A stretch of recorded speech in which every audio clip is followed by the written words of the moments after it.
So today I'm going to show you how I color grade my footage and give it this whole old nostalgic film-like look. I'm going to show you all the project settings that I use. I'm going to show you the node structure that I use. And also there's a bit of a surprise for you guys. If you go down in the description, you'll find the exact node structure file that I use, or the power grade, you can say. It's called a power grade. You can find the power grade file in the description box below. You can download it on your own and import it into DaVinci Resolve to use this exact workflow to color grade your own footage. But I've been wanting to make this video for quite a while, and until quite recently the whole process was not yet streamlined, so I was a bit hesitant in making the video. But now that the entire process has been streamlined, and this is the exact workflow that I use to color grade any sort of footage or any kind of a project, I decided to make this video. But anyways, let's just jump right into DaVinci Resolve and let me show you guys.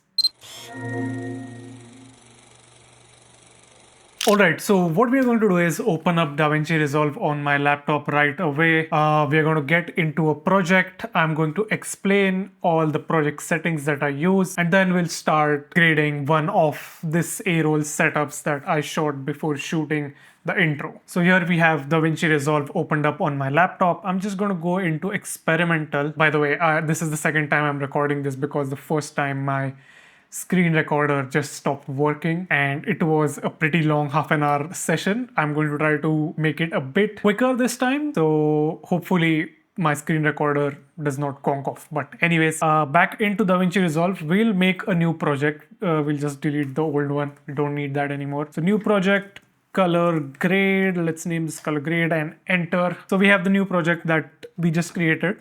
First thing I'm going to do is go into the project settings. Then I'm going to change the timeline resolution to 3840 by 2160 because I'm shooting in 4K on my Sony FX3. I'm shooting in 29.970, and then comes the main part, which is color management.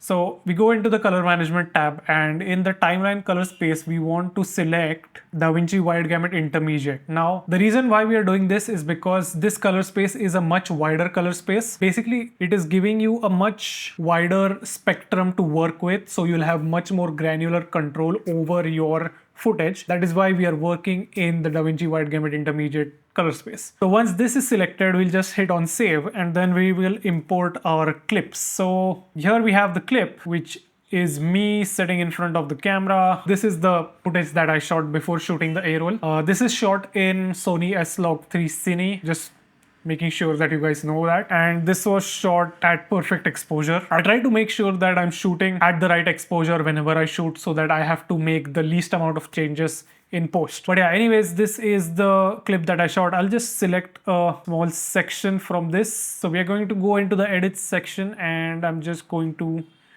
import this small section over here. As you guys can see, here we have this small section of me looking at the camera shot in S-Log3. Now we are going to go into the color tab, and we are going to start working on the grade for this particular clip. In the beginning of the video, I told you guys that I will be linking a power grade down in the description. So once you have downloaded that and imported that into DaVinci Resolve, you can find it over here in the galleries tab. So if you just click this, you can see there are 3 different folders, power grade folders. You might be having just one, or you might be having more. It depends on how you have set up your power grade folder. Me personally, I have 3 different power grade folders for different kind of looks. But yeah, the first folder is the main one that is used the most. The other 2 are just experimental stuff. But anyways, once you download and import your power grade, this is where you will find it. So this will be the exactly this one. So I'm just going to drag and drop this onto this node here, and you can see that we have a whole lot of nodes that just appeared on our screen. And also you can see that the footage also looks way better. Like, it looks normal now. Now I'll explain why this has happened. But yeah, if you are new to DaVinci Resolve and don't know how to import power grades, you can just search on Google or YouTube. There are a lot of tutorials and you can follow them step by step. It's a very easy process as far as I remember, so I think you'll be fine with that. But yeah, once you import it and drag and drop onto the node, this is what you will see, the node structure. Now I know this is going to look a bit intimidating at first, but I'm going to explain each and every single node what everything does. And one more thing I want to tell you guys is that this node structure is highly inspired by another creator called Jake Hayden. He makes amazing content related to cameras and color grading and stuff. I really like his content, and this is the power grade that I made, taking an inspiration from one of his power grades. So yeah, a big shout out to Jake. Love his content. You guys should check him out. I'll try to link him down in the description. So I'm going to start by explaining what just happened after dragging and dropping the power grade. So since I've already set this power grade to use a color space transform for the Sony S-Log3 footage, it automatically converted this footage into Rec 709, and that is what is being displayed here.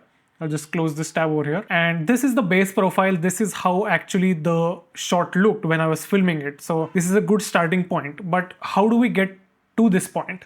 Or say, for example, you're shooting with a different camera. Say you're shooting Canon, you're shooting in C-Log, and you want to come to this starting point. What do? Well, the first thing you do is go to this node over here, which is called CST1. This is the color space transform. And then you input your color space and gamma in which you shot the footage, and then for output color space, this you don't have to change anything. It will already be set to DaVinci Wide Gamut Intermediate. And then there's another node called a CST2 where we are going from the Wide Gamut Intermediate color space into Rec 709 Gamma 2.4. Now why Rec 709 Gamma 2.4? That is because my laptop's output color space, monitor's output color space is Rec 709 Gamma 2.4. So if you're working on a Mac, it could be different. But yeah, for me right now, it is Rec 709 Gamma 2.4.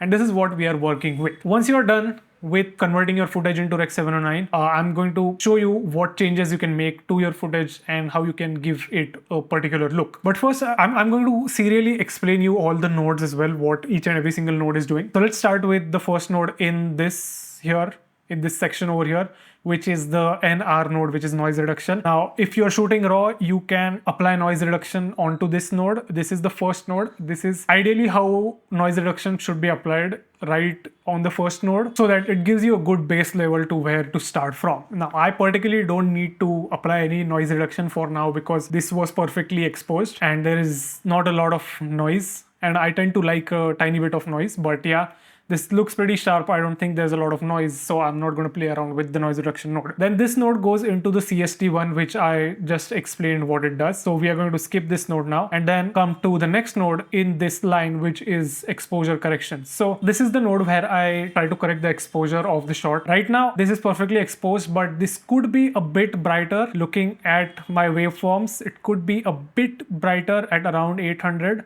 So I'm just going to go into my HDR color wheels and just increase the global exposure over here. But now what you can see is that there's a lot of specular highlights happening onto my nose and my forehead. So the way I'm going to get rid of those is by turning down the highlights a bit. What this is doing is basically applying or making changes to those particular sections.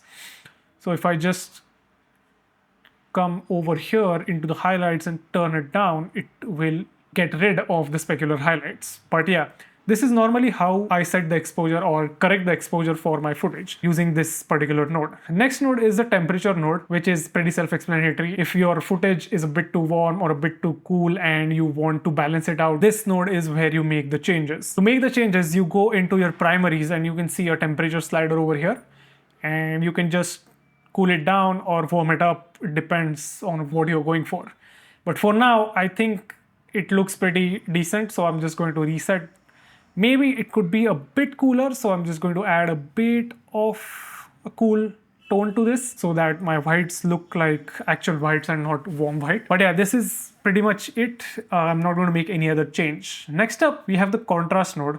This will basically have a very subtle S-curve to it. I'm just going to disable and enable this so that you can see the difference that this node makes. So this is it where it is disabled. I'm just going to go into my histogram and I'm going to enable it. So what this curve is doing is basically giving your highlights a smooth roll off. You don't have to make changes to this. This will be set by default once you import in the power grade. But if you want to make changes, feel free to do that. I'm not really going to make changes because this whole workflow is meant to make my color grading work faster and efficient. So most of the things are already set by default. But yeah, anyways, that is the contrast node. This goes into the film emulation node. Now this is the node for your creative look. Now how I usually do it is I just go into the effects and search for film look creator, and I'm just going to drag and drop this onto my footage. Now this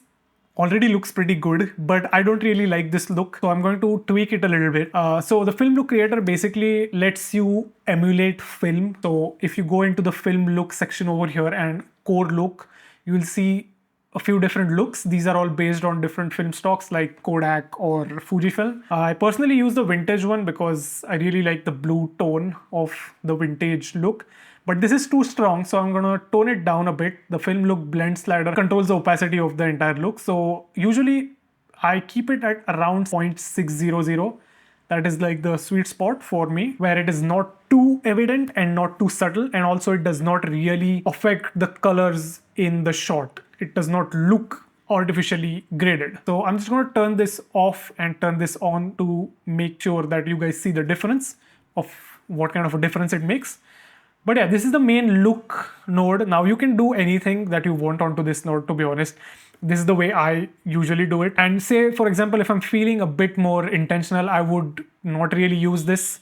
I would go into the effects tab and go for Dehancer. So Dehancer is another plugin that you can use to get a very film-like look. So I just set the source to DaVinci Wide Gamut Intermediate and then make changes. But usually if I want to do something quick, then I would just go with the film look creator. That is a default DaVinci Resolve plugin, which is, by the way, studio only. So I'm sorry if you don't have the studio version, but irrespective of the studio version, you can make changes to your footage using your primary color wheels on this node. It is going to be exactly the same. This is just a quicker way of doing it. But yeah, the film emulation node, I just go here, go into vintage, go into around 0.600, and then I go down and play around with the halation a bit. I just tone it down a bit and the bloom as well. And in the grain section, I usually go down to 35 mm. I really like the 35 mm grain. So this is how usually I do it. Now sometimes my skin looks a bit off, like it is doing in this shot. It looks a bit too brown, which is not the exact skin tone. So what I do is go into the next node, which is the color node, which is saturation and hues, and then I go into this tool called as color slice. Now this is also a studio only tool, but you can make changes onto your primary wheels to get the exact same results. The way I do it is go into the color slice and then go into the skin section and then desaturate the skin a tiny bit, so you can see what difference it makes. This is before, this is after. It's a very tiny difference, but if you have a good eye, you will be able to see. So this is before, this is after. It basically gets rid of all the dark brown tones and kind of makes my skin look a bit more natural. But yeah, that is the color adjustment node. I usually use color slice with this, and say if I want to play around with different colors, say for example, if I have the sky and I want the sky to look a bit more cyan, I would play around with the cyan section over here or the blue section to make it look the way I want. But yeah, that is the color slice tool. I'm just going to go out, go back, and then this one goes into the second color space transform. So we are working in the DaVinci Wide Gamut Intermediate color space in between this first color space transform and the second one, which is a much wider color space and gives you much more granular control over your footage. Then after that, we have an adjust node, which is basically give this one final retouch to your footage. You can do that onto this node, and then this node then goes into the texture node. Now the texture node is here basically because I personally don't really like to have a very clinically looking shot, or basically I don't like to have clinical looking footage. The FX3, it's an amazing camera. It shoots super sharp images and it kind of looks clinical sometimes. Like say if I turn this look node off, you can see how sharp everything looks. So what this texture node is doing is basically adding a bit of a texture to the shadows. It does give it that slight organic look, which I really prefer with the Sony FX3 or any new camera that has come out which shoots extremely sharp footage in, good lighting. But yeah, this texture node, it will be on by default. If you want, you can turn it off. If your footage already has a bit of a texture, then you don't really need this node. You can just turn it off by clicking on the number 10 over here. But yeah, that is the texture node. That is what it does. Then we have a color density node. This is for the saturation. Sometimes what I do is, say for example, once I'm done with this final look, I like to add a bit of a color saturation to this. So what I usually do is go into my primaries and go into log wheel over here and then play around with the saturation. So you can see that it kind of gives my skin a bit of a liveliness, you can say. It looks more lively and not like dead pale. So that is what I just did. I know I just contradicted what I already did, but this saturation here works way better than the one in the color slice one. So the color slice one is better if you want to tone something down, particularly the skin, but this one works on the entire shot. That is what the color density node does. Usually I'm not playing much with this. What I would do is basically go into the film emulation node and then go to the richness slider and turn this to the right a tiny bit, so it gives the colors a bit of a richness. So this and this node is basically doing the same thing. It's a bit of a redundant thing, but it's always helpful to have some extra nodes just in case if you need them. And then finally here there's a node called as noise. This is not the noise reduction node. It should have actually been named grain. So sometimes what I do is I don't really like the grain that comes out of the film emulation preset. So I disable the grain over here, go into the noise here, and then type in grain effect, drop a film grain overlay onto this node. Maybe go to 35 mm 50T. This is the one that I usually use. It's a bit subtle and you don't really see it if you're watching on your smartphone, but if you're watching on a big screen, it is a tad bit noticeable. Again, it gives the whole shot, or it gives the footage a bit of a texture. But yeah, that is pretty much it about the node structure. If you guys have any questions regarding the node structure or what each and every node does, please do let me know in the comment section down below. This is my preferred way of color grading. This is not the exact look that I would go for most of the times, but this workflow is the workflow that I always follow whenever I'm grading any sort of footage. So yeah, I just wanted to show you guys real quick on how I grade my footage using this power grade. Again, I'll drop a link to the power grade. You can download it from the Google Drive link in the description and use it on your own. If you guys have any questions, please do let me know in the comment section down below. I will try to help you guys out. But anyways, that's pretty much it for this video, and I will talk to you guys in the next one. Bye bye.